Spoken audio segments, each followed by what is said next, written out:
bodas de Caná e a revelação da nova aliança por trás dela. Quer saber um pouco mais? Bem-vindo ao canal Ronaldo Pires.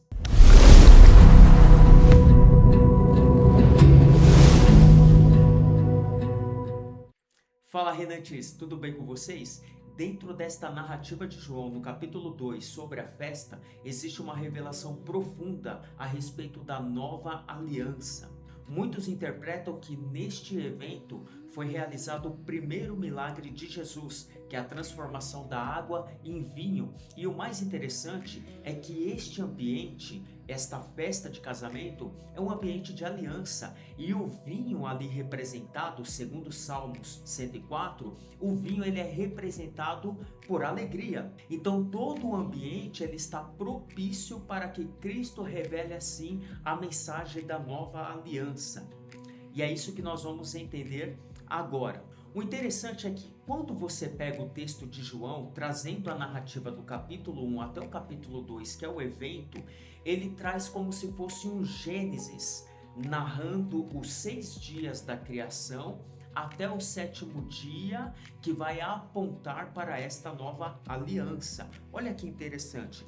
João capítulo 1, versículo 1, diz assim, no princípio era o verbo, e o verbo estava com Deus, e o verbo era Deus. Aqui João está narrando o princípio, apontando lá para Gênesis, o Bereshit, o princípio de todas as coisas, até mesmo porque todas as coisas foram criadas por intermédio de Cristo.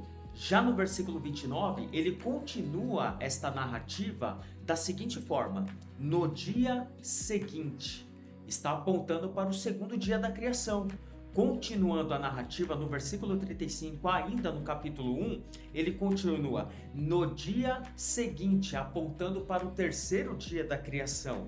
E não para por aí. Ainda no capítulo 1, versículo 43, ele continua a sua narrativa, iniciando com a frase no dia seguinte, apontando para o 4º dia da criação. Olha que interessante isso. E aí, quando chega no capítulo 2, versículo 1, olha o que a Bíblia diz. 3 dias depois, 4 dias da narrativa, com mais os 3, totaliza os 7 dias da criação. Então, quando você pega a narrativa do capítulo 1 até o capítulo 2, que é o evento, contam-se 7 dias, que está literalmente ligado aos 7 dias da criação. Por quê? Porque no 7º dia Deus cessou o seu trabalho e desfrutou de tudo aquilo que ele havia feito, que é o Shabat, que é o verdadeiro descanso, que é o desfrute. Nesta narrativa de João, ele vem tratando os dias na sequência e quando chega o 7º dia, é o dia da festa, é o dia da nova aliança. Então, o que é a nova aliança estabelecida por Cristo na cruz através do seu sangue? Esta nova aliança, ela está condicionada ao 7º dia, que é o desfrute, o descanso de Deus. Então, o que é a nova aliança? É exatamente desfrutar daquilo que Deus fez. Acompanhe comigo, capítulo 2, versículo 6. Estavam ali 6 potes de pedra, ou 6 talhas de pedra, que os judeus usavam para as purificações, e em cada um cabiam cerca de 100 litros. Perceba que o texto está dizendo que existiam 6 talhas de pedras, e estas talhas, elas tinham um propósito. E qual era? A água que estava dentro delas para purificação. E esta purificação, ela deveria ser realizada por conta do evento do casamento. Por se tratar de uma cerimônia, de um evento consagrado, era necessário este povo se purificar. Estas 6 talhas, elas têm literalmente uma simbologia ao homem, que é o número 6. Segundo o texto de Gênesis, capítulo 1, a partir do versículo 27, o homem ele foi criado no 6º dia. E Apocalipse, capítulo 13, fala a respeito do 6 ser o número do homem. E estas talhas, elas têm um propósito. elas remetem dentro da cultura lá para a lei de Moisés. Elas apontam para ablução e purificação, segundo o texto de Êxodo capítulo 30, a partir do versículo 15, e Levítico capítulo 15. Então, dentro deste conceito, as talhas com as águas dentro, elas serviam para ablução e purificação dentro da lei de Moisés. Então, essas talhas ali, elas têm um propósito: cumprir a lei para que o povo se purificasse para dar entrada neste evento. E esta lei da purificação, ela está ligada a um texto de Ezequiel, capítulo 36, a partir do versículo 25. Acompanhe comigo. Está comigo no texto? Olha só. Então aspergirei água pura sobre vocês, e vocês ficarão purificados. Eu os purificarei de todas as suas impurezas e de todos os seus ídolos. Esta passagem ela está ligada literalmente a esta lei de Moisés, e isso foi o motivo da qual João Batista começou a batizar no Rio Jordão. Por ablução, ele mergulhava as pessoas apontando para a purificação. Então, por que João Batista batizava?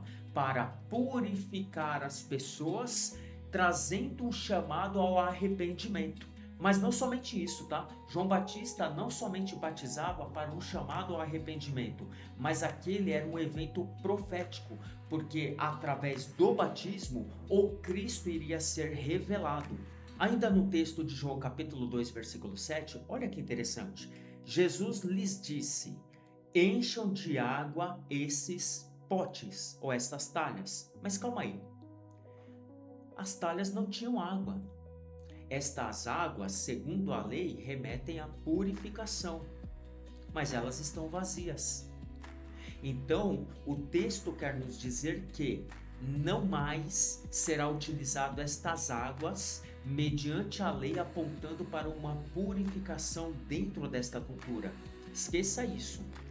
Mas agora, debaixo de uma ordem de Cristo, olha o que ele diz: encham de água estes potes. Debaixo desta ordem de Cristo, agora não mais serão estas águas mediante a lei, mas agora águas da vida que fluem do próprio Cristo. Lembram da mulher samaritana no capítulo 4? Olha o que diz o versículo 13. Jesus respondeu: quem beber desta água voltará a ter sede, mas aquele que beber da água que eu lhe der nunca mais terá sede. Pelo contrário, a água que eu lhe der será nele uma fonte a jorrar para a vida eterna.